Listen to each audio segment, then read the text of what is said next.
मैं भारत को भारतीयता की मान्यता के आधार पर फिर से खड़ा करना चाहता हूं, उस काम में लगा हूं। जी कहते हैं कि कोई भी खाना जो बना, कोई भी खाना, दाल बनी, चावल बना, रोटी बनी, बनने के 48 मिनट के अंतर इसका उपभोग हो जाना चाहिए। यह दूसरा नियम, दूसरा सूत्र है। कोई भी खाना बना, बनने के 48 मिनट के अंदर उसका उपभोग माने कंजम्पशन हो जाना चाहिए। रोटी बनी, बन गई, अब 48 मिनट के अंदर खा लीजिए। चावल बन गया, 48 मिनट में खा लीजिए। दाल बन गई, 48 मिनट में खा लीजिए। खीर बन गई, 48 मिनट में खा लीजिए। सिवई बन गई 48। ये 48 मिनट का चक्कर क्या? 48 मिनट, 40 मिनट भी नहीं, 50 मिनट भी नहीं, 48 मिनट। तो भागवत जी का जीवनी जब पढ़ा तब मुझे पता चला कि वो बहुत बड़े मैथमेटिशियन भी थे। आयुर्वेद के तो चिकित्सक थे ही, मैथमेटिक्स के बड़े पंडित थे। तो उन्होंने जितने कैलकुलेशन किए हैं वो सब इसी तरह के हैं, 42 मिनट। अब ये जो मिनट है ये मैंने जोड़ा है। भागवत जी ने लिखा है 48 पल।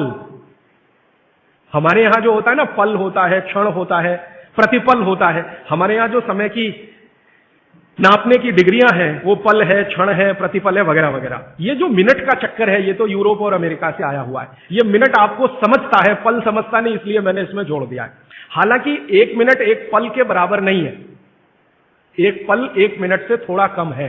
अगर भागवत जी के कैलकुलेशन में करूं तो एक मिनट का 52वां हिस्सा एक पल है। और भागवत जी कहते हैं कि लगभग भोजन बनने के 50 पल के अंदर आप उसको कंज्यूम कर लीजिए। तो मिनट मैंने कैलकुलेट किए तो वो 48-47 के आसपास आता है। ये कैलकुलेशन है। तो जो बना हुआ भोजन है वो आप 48 मिनट में कर लीजिए, तो आपके लिए सबसे ज्यादा पोषकता देने वाला है। जो इसके बाद आप भोजन करें तो धीरे धीरे उसकी पोषकता कम होने लगती है। अगर आपने 6 घंटे के बाद किया बनने के बाद तो पोषकता कम हो जाएगी, 10 घंटे के बाद और कम हो जाएगी, 12 घंटे के बाद बिल्कुल ना के बराबर, और 24 घंटे के बाद तो खत्म, बासी हो गया। बासी शब्द है ना, ये भागवत जी का है। 3500 साल पहले ये शब्द था, बासी हो गया जी। और वो कहते हैं ये बासी भोजन तो जानवरों के खिलाने के लिए भी नहीं है, आप कैसे खा रहे हैं? भागवत जी ने एक बहुत अच्छे मजे की बात लिखी है। उन्होंने कहा भारत देश में 365 दिन का जो चक्र है एक वर्ष का, इसमें एक ही दिन ऐसा है जिस दिन आप ये खा सकते हैं। 364 दिन नहीं खा सकते, एक ही दिन खा सकते हैं। और वो एक दिन का उन्होंने बहुत पक्का कैलकुलेशन किया है कि उस दिन शरीर के वात, पित्त और कफ की अवस्था क्या होती है, उसके अनुसार बासी भोजन चलता है। तो मैंने वो जब ध्यान दिया तो पता चला कि वो दिन हमारे देश में एक त्योहार आता है, उसको मेरी मां कहती है बासोड़ा, आप पता नहीं क्या कहते हैं। एक ही त्योहार है अपने देश में जिस दिन हम बासी खाना ही खाते हैं।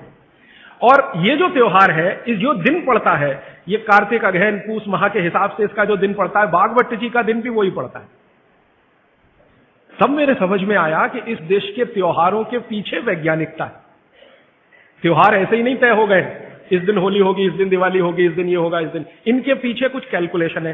भागवत जी का कैलकुलेशन है कि शरीर में 3 दोष हैं, वो आप सब जानते हैं, वात, पित्त और कफ। इन पे आगे मैं विस्तार से बात करूंगा, यहां रेफरेंस के लिए कह रहा हूं। तो वात, पित्त, कफ 3 दोष हैं। ये समान स्थिति में रहे तो आदमी हमेशा निरोगी रहता है। इनकी स्थिति ऊपर नीचे हो, वात बढ़ गया, पित्त और कफ कम हो गया, पित्त बढ़ गया, वात और कफ कम हो गया, ऊपर नीचे हो, तभी रोगी होते हैं आप, तभी रोग पैदा होते हैं।